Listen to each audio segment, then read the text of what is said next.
তো বন্ধুরা, কেমন আছো তোমরা? আমি আবার ফিরে এসেছি তোমাদের আবেদনের সাড়া দিয়ে। আমি কৌশিক মুখার্জি, আর আমার মা দেবশ্রী মুখার্জি।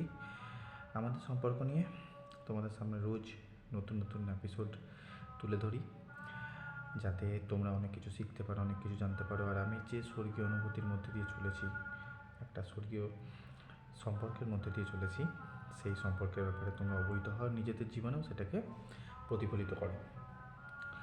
তো যাই হোক, আগের দিন তোমরা জানলে যে আমার সঙ্গে আমার মায়ের কথাবার্তা কীভাবে ধীরে ধীরে ধীরে ধীরে একটু একটু কাজের দিকে এগোচ্ছে।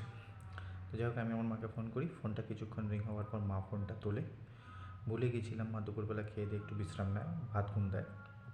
তো ফোনটা তোলা মাত্র আমি মাকে বললাম, মা তুমি কি ঘুমিয়ে পড়েছিলে? মা নিজের ঘুমন্ত গলায় বলল, হ্যাঁ রে, কিছু বলবি এখন? আমায় ফোন করেছিস? আমি বুঝতে পারলাম মায়ের দুপুরবেলা বিশ্রামে ব্যাঘাত ঘটিয়েছি, তাই মা বিরক্ত অনুভব করেছে হয়তো। আমি শুধু বললাম, মা তোমার পা দুটো আমার দিকে একটু এগিয়ে দাও না, আমি প্রণাম করতে চাই। কথাটা শোনা মাত্রই মায়ের মধ্যে সমস্ত ক্লান্তি দূর হয়ে যায়। মা হেসে পড়ে বলে, কেন রে মা? মা ভক্ত ছেলে, কি হলো, আমার মায়ের পদধূলি নিবি? আমি কাঁচুমুচু গলায় বললাম, বাড়িয়ে দাও না মা, আমি তোমার আশীর্বাদ নিতে চাই।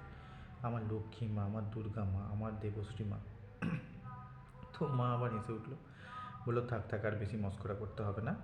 আমি বললাম, না মা, মস্করা নয়, সত্যিই তুমি আমার কাছে দেবী মা। তুমি তো ছোটোবেলায় শিখিয়েছিলে যে মারা দেবী হয় তাদের ছেলেদের কাছে। মা আমার কথা শুনে কিছু বলতে যাবে, তখনই আমি মায়ের কথা কেটে বলি, বেশ মা, তুমি বিশ্রাম নাও, আমি পরে কথা বলবো। মাও দেখি আর কথা বলতে চাইল না, কারণ হয়তো মাকে সত্যিই অনেক ঘুম পেয়েছিল। শুধু বললো, আচ্ছা ঠিক আছে, পরে ফোন করিস না হয়।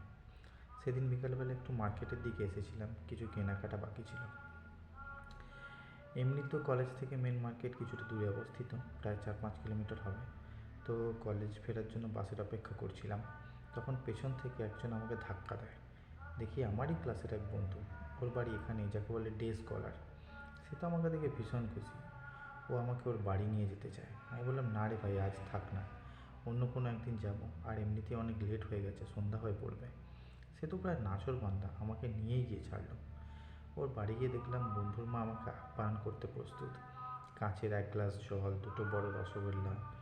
আমাকে দেখে উনি হাসি মুখে বললেন, তোমার বাড়ি কোথায়? আমি বললাম, আগে কলকাতা। বললেন, আচ্ছা, তা বাবা কী করেন? বললাম, সিভিল ইঞ্জিনিয়ার। উনি চোখগুলো বড় বড় করে বললেন, বাহ, খুব ভালো। আমি একটু মুখ নামিয়ে বললাম, তারপর উনি বললেন, আর মা কী করেন? ভাত রান্না? আমি এক প্রকার হেসে দিলাম, বললাম, হ্যাঁ, ওই আর কি, ভাত রান্না। আমার চোখ বন্ধুর মায়ের দিকে ছিল, বিশেষ করে ওনার রূপ এবং শারীরিক গঠন। মনে মনে ভাবলাম, ইনিও তো একজন পাক্কা মিল্ফ। যাই হোক, রাতে ধন খোঁজার রসদ পেয়ে গেলাম।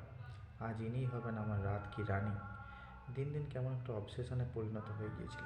সমবয়সী কোনো মেয়ের প্রতি আকর্ষণ হারিয়ে ফেলেছিলাম, শুধু পরিপক্ক মহিলাদের প্রতি ধ্যান জ্ঞান, বিশেষ করে হট অ্যান্ড সেক্সিদের প্রতি, big as and big boobs. কিন্তু তার মধ্যেও কেমন এক অজানা শূন্যতা অনুভব করছিলাম। আমার এই অসীম পিপাসার কি কোনো নিবারণ নেই? কেই বা আছে যে আমার আকাঙ্ক্ষাকে পরিপূর্ণ করবে, যাকে আমার মনে হবে ইনিই হয়তো আমার স্বপ্নের সেই নারী, অথবা ইনিই শ্রেষ্ঠ মিল্ফ। যাই হোক, এভাবেই দিন পেরোতে পেরোতে একদিন জানতে পারলাম কলেজ কয়েকদিনের জন্য বন্ধ থাকবে, কারণ টিচারদের বেতন বৃদ্ধির জন্য ওনারা স্ট্রাইক শুরু করে দিয়েছেন। এর মাঝে আমারও সুবিধা হয়ে গেল, অনেকদিন বাড়ি যাওয়া হয়নি, আর মাকেও দেখা হয়নি। তাছাড়া ছুটি পড়বে সেই পুজোর সময় অথবা পরের সেমিস্টারে। যাক, ভালোই হলো, এই কয়েকটা দিন বাড়ি গিয়ে মায়ের হাতে রান্না খাওয়া যাবে। যেমন চিন্তা তেমন কাজ, ব্যাগপত্র রেডি করে সকাল সকাল ট্রেনে বসে পড়লাম। যদিও বাড়িতে মাকে ফোন করে ব্যাপারটা জানাইনি যে আমি বাড়ি ফিরছি, মাকে সারপ্রাইজ দেবো বলে। বাড়ি ফিরতে ফিরতে সন্ধ্যা হয়ে গেল। গেট খুলে দরজার কলিং বেল বাজানোর সময় মনের মধ্যে একটা উত্তেজনা তৈরি হচ্ছিল, মা দেখলে কি বলবে। কিছুক্ষণের মধ্যেই দেখি মা দরজা খুলল, আমাকে দেখেই অবাক। এই প্রথমবার মায়ের মুখ দেখে আমার মনের মধ্যে কেমন একটা বিচিত্র ভাব জন্মালো, কেমন একটা, যেটা বলে বোঝানো যাবে না। মায়ের মুখে হাসি, অনেক দিন ছেলে তার সামনে। আমি মায়ের পা ছুঁয়ে প্রণাম করে ঘরে প্রবেশ করলাম। মাও হাসি মুখ বলল, যা, হাত মুখ ধুয়ে আয়, অনেকক্ষণ বেরিয়েছিস, আমি তোর জন্য খাবার রেডি করছি। আমিও চলে গেলাম। ফিরে এসে ডাইনিং টেবিলে দেখি আমার জন্য লুচি আর ঘুগনি নিয়ে মা হাজির হয়েছে। মনে মনে ভাবলাম ভালোই হয়েছে, ঘরে মায়ের হাতের মতো রান্নার সুখ আর কোথাও আছে। আমি দেরি না করে খাওয়া শুরু করে দিলাম। মা আমার পাশে দাঁড়িয়ে প্রশ্ন করলে, কিরে বাবু, তোর তো কলেজে এখন ছুটি হওয়ার কথা নয়? আমি বললাম, আরে না গো মা, আসলে অনেক দিন ধরেই তোমাকে দেখতে ইচ্ছে হচ্ছিলো, তাই ভগবান একটা সুযোগ করে দিয়েছেন, এই যা। মা বললো, দূর পাগল, বল তুই কলেজে কী বাহানা করে ছুটি নিয়ে এসেছিস। আমি তখন মাকে আসল কথাটা জানালাম। মা তখন হেসে বলে, যাক ভালোই হলো, এই সুযোগে সদ্ব্যবহার করে নিলি। আমিও হেসে উঠলাম। তখন বললাম, দেখা যাক এই সৌভাগ্য কতদিন থাকে, আর তোমার আদর আমি কতদিন খেতে পারি। মাকে জিজ্ঞাসা করলাম, আচ্ছা বাবার এই কমপ্লেক্সের প্রজেক্টটা কি শেষ হয়নি? মা বলল, না রে, তোর বাবা সেই সকালে বেরিয়েছেন, আজ বোধহয় আর বাড়ি ফিরবেন না। একবার হাঁপ ছেড়ে বললাম, এবার হয়তো বাবার সাথে আর দেখাই হবে না। রাতের বেলা খেয়ে দিয়ে শুয়ে পড়লাম আমার নিজের রুমে। অনেকদিন পর এই ঘর, এই বিছানার আনন্দ নিচ্ছিলাম। হঠাৎ আমার কি মনে হলো, পুরনো সব বইগুলোকে শুঁকতে লাগলাম উন্মাদের মতো, সব লণ্ডভণ্ড করে। আমার পুরনো গিটারটাই একটা টং করে শব্দ করলাম। তারপর বিছানায় চিত হয়ে শুয়ে ভাবতে লাগলাম, আজ কাকে ভেবে আমি মাস্টার বেট করব, কাকে ভেবে আমি ধন খিঁচব। পরদিন সকালে বেশ দেরি করে ঘুম ভাঙলো। মায়ের ডাকে, এই বাবু উঠে পড়, সকাল 8:30 বেজে গেছে, উঠে পড়। আমি আধ ঘুম চোখে মাকে দেখলাম, একটা ঝাঁটা হাতে মা আমার ঘরে দাঁড়িয়ে এসেছে। বললাম, আর একটু ঘুমোতে দাও না মা, কলেজে ঠিক মতো ঘুমোতে পারি না। মা ততক্ষণে আমার গত রাতের অগোছালো বইপত্রগুলোকে ঠিক করছিল। আমার আনমনা নজর মায়ের মুখের দিকে গেল। ব্লাউজের ফাঁক দিয়ে মায়ের অর্ধস্তন দেখা যাচ্ছিল, বেশ বড় মায়ের দুধ দুটো, মনে মনে ভাবলাম। সাথে সাথেই শরীরে কেমন একটা বিচিত্র স্রোত বয়ে গেল। যদিও মা সুন্দরী মহিলা, তবুও তাকে কোনোদিন এই নজরে দেখিনি তো। আজ আমার কি হলো কে জানে। মায়ের ফর্সা স্তনজোড়া আমাকে মুগ্ধ করলো। 40-এর উপর বয়স হলেও দুধ দুটো যেন ঝুলে পড়েনি, বেশ ভরাট।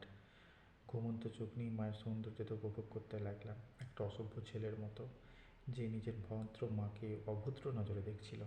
মায়ের স্তন, নাভি, পেট দেখে শরীর আনচান করছিল, আশ্চর্য লাগছিল। মনের মধ্যে ধিক্কার ভাব একটা। যতই হোক এই মহিলা আমার নিজের জন্মদাত্রী মা। এনার শরীর আর রূপ দেখে পাগল হচ্ছি। ছি! হয়তো বয়স এবং সময়ের দোষ, অথবা সান্নিধ্যের দোষ। হোস্টেলে যেসব অবাঙালি ছাত্র আছে, মাদার চোদ ছাড়া তো তাদের মুখে আর কোনো গালিই ছিল না। তারই প্রভাব হয়তো। আমার দেবী স্বরূপ মাকে কাম দেবীর নজরে দেখছি। বিছানার মধ্যে উপুর হয়ে শুয়ে পড়লাম, উত্থিত লিঙ্গকে শান্ত করে রাখতে। মা আমার রুমে বসে বসে ঝাঁটা দিচ্ছিল, তারপর হঠাৎ উঠে দাঁড়িয়ে কাজ করতে লাগলো। সেই মুহূর্তে আমি যা দেখলাম, তাতে আমি মায়ের ফ্যান হয়ে গেলাম। মায়ের উদীয়মান পশ্চাৎদেশ, মায়ের নিটোল নিতম্ব, যেটার আভাস মাত্রই আমার হোস্টেলের ছেলেরা পাগল হয়ে পড়েছিল। আমার মুখের খুব সমীপে, উঁচু মতো গোল, আর যথেষ্ট চওড়া। মাকে অ্যাপেল বুটি বলা চলে। উফ, পাছাটা নরম তো হবেই, সাথেই টাইট ডাবনা। এলোমেলো শাড়ির মধ্যে মায়ের সুন্দরী পাছা আমাকে উন্মাদ করে দিল। মনের সাথে মস্তিষ্কের একটা দ্বন্দ্ব চলছিল। মন বলছিল এই মাদকতায় নিজেকে নিমজ্জিত করে দিতে, আর মস্তিষ্ক বলছিল, না, যতই হোক ইনি তোর পরম পূজনীয় মা। উফ! কিন্তু প্যান্টের তলায় শক্ত কঠোর হয়ে থাকা লিঙ্গটাকে মায়ের লদলদে সুডম পাছাকে দেখে ভালোই এনজয় করছিল। চোখ বড় করে শুধু মায়ের নিতম্বে নজর টিকিয়েছিলাম। কোনো এক অজানা চুম্বকীয় শক্তিতে সেটা আমাকে টেনে রেখেছিল। কাজ করতে করতে মা আবার বসে পড়ল, তারপর আবার হঠাৎ উঠে পড়ল। সাথে সাথেই পেছনের শাড়িখানা সেই গভীর নিতম্ব বিভাজিকায় আটকে পড়ল, আর পাশের শাড়িতে টান মেরে রেখেছে। চোখের সামনে যেন মায়ের নগ্ন পথ দেখছি। এমন সুন্দরী পথ তো কলেজের ম্যাম দুটোরও নেই, যাদেরকে আমি শ্রেষ্ঠ পথ বলে মনে করতাম। উফ! মায়ের ফেস, ব্রেস্ট, অ্যাস সবগুলোই সেরা বলে মনে হচ্ছে। যদিও আমি নিজেকে একজন অ্যাসমান, সেহেতু সুন্দরী জিনিসটা আমাকে ট্রিগার করেছে। আর আমার জন্মদাত্রী মাও একজন বিগ অ্যাস বিউটিফুল ওম্যান, সেটা আজ আমাকে সম্পূর্ণরূপে জানান দিল। আমি গর্বিত যে এই নিতম্বনীর সন্তান আমি। উফ! মা, তুমি এতদিন কোথায় ছিলে? তোমার মতোই সেক্সি পোঁতওয়ালা নারীর সন্ধান ছিল আমার, আর সেটা তুমি হবে আমি স্বপ্নেও ভাবতে পারিনি। মায়ের প্রতি গর্ব হচ্ছিল। মাকে কমপ্লিমেন্ট দিতে ইচ্ছা হচ্ছিল। যাকে আমি সারা দুনিয়া খুঁজছিলাম, সে আমার একজন এত আপন নারী হবে সেটা কখনো ভাবিনি। মায়ের পথ দেখে বুক ধড়ফড় করছিল, বিশেষ করে শাড়িটা যখন ওই ফাঁকে ঢুকে পড়েছিল। হ্যাঁ, একেই বলে বিগ বুটি প্রবলেম। তবে আমার মতো ছেলের কাছে এগুলো প্রবলেম নয়, বরঞ্চ ব্লেজিং, মানে আশীর্বাদ। মা ততক্ষণে বেরিয়ে পড়েছিল আমাকে কাহিল করে। মাথাটা তীব্র ঝাঁকিয়ে মনে মনে ভাবলাম, এইসব পাগলামো হটাও কৌশিক, উনি তোমার মা। 10-15 মিনিট শুয়ে থাকার পর বিছানা ছেড়ে উঠে পড়লাম। বাথরুমে গিয়ে ফ্রেশ হয়ে বেরিয়ে আসতেই দেখি মা আমার কলেজের জামা কাপড়গুলো কেচে তারে মিলছে। আবার নজর মায়ের পশ্চাৎদেশে পদে, উফ, সেই কাপড়খানা সেখানেই আটকে আসছে, আশ্চর্য! এত গভীর ভেবেই বুক ধড়াস করে কেঁপে উঠল। আবার মাথা ঝাঁকিয়ে স্বাভাবিক হলাম। মায়ের কাছে বললাম, কী ব্যাপার মা, সকাল থেকে ঘরের যাবতীয় কাজকর্ম তুমিই করছো, পরিচারিকা আসেনি? মা নিজের করা অবস্থাতেই বলল, তুই কি সুমিত্রার ব্যাপারে কথা বলছিস? আমি বললাম, হ্যাঁ, ওই বৌদিটা, সুমিত্রা নাম। উনি আজ আসেননি। মা বলল, আরে না, ও তো অনেকদিন হলো কাজ ছেড়ে দিয়েছে। মায়ের কথা শুনে আমার বুকে আর একটা শব্দ লাগলো। বেশ সুন্দরী মিষ্টি দেখতে ছিল, মানে বৌদিটা। মাথার মধ্যে একটা চিন্তা হলো ওনার বিষয়, কার মতো দেখতে উনি? ও হ্যাঁ, মনে পড়লো, খোয়াইশ ম্যাথিউস বলে একটা সিডাকটিভ অ্যাক্ট্রেস আছে, অবিকল ওনার মতো। তা উনি কি অভিনেত্রী হয়ে হয়ে গেছেন নাকি? মাকে প্রশ্ন করলাম, কাজ ছেড়ে দিল কেন? মা উত্তর দিল, ও এক জায়গায় বোধহয় রাঁধুনির কাজ পেয়েছে, তাই এই কাজটা ছেড়ে দিয়েছে। মনে বললাম, কেন মা, কেন? একজন সুন্দরী পরিচারিকাকে তুমি হারালে। কিউট অ্যান্ড সুইট বৌদি, I always miss you from my heart. বিশেষ করে ওনার চাহনি, বড় চোখ দুটো, উফ, দেখতে বেশ মিষ্টি। সুন্দরী ছিল তাই না মা, বস্তির মানুষ হয়ে? মা আমার কথা শুনে বলল, আহ, বস্তির মানুষ কেন বলছি, সৌন্দর্যতা কি কোনো জায়গার আধিপত্য হয় নাকি? তাছাড়া বস্তিতেও তো গণ্যমান্য লোক থাকে, বুঝলি? আমি মায়ের কথা শুনে চুপ করেছিলাম। মা তখন আবার বলে, জানিস, ওর ছেলে উচ্চ মাধ্যমিকে খুব ভালো রেজাল্ট করেছে, আর বোধহয় ইঞ্জিনিয়ারিং এন্ট্রান্স দেবে, তাই আমি তোর কিছু বইপত্র ওকে দিয়ে দিয়েছি। আমি হাঁপ ছেড়ে বললাম, তা ভালোই করেছো মা, আর ওই বইগুলো আমার কোনো কাজেও লাগবে না। তারপর হঠাৎ দেখি আমাদের বাড়ির সামনে কিছু একটা পুরনো বাড়িতে বেশ রং টং করা হয়েছে। আমি আশ্চর্য মাকে জিজ্ঞেস করলাম, আচ্ছা মা, ওই ভূত বাংলোটায় নতুন রং করা হচ্ছে কেন? বুড়ো কি আবার ফিরে এসেছেন? মা আমার দেখানো বাড়ির দিকে তাকিয়ে বলে, ও পরিতোষদার কথা বলছিস? আমি বললাম, না মা, ওনাকে আর দাদা বলো না, বুড়ো লোকটা একটা। আমরা যখন ক্রিকেট খেলতাম ওর বাড়িতে বল ঢুকলে লোকটা খেঁকিয়ে উঠতো, কেমন দেখতে না? মা হেসে বলে, লোকটার অনেক কষ্ট, বুঝলি, এমন বলতে নেই। এই তো কিছুদিন আগে মেয়ের বিয়ে দিলেন ধুমধাম করে, পুরো পাড়া নিমন্ত্রিত ছিল।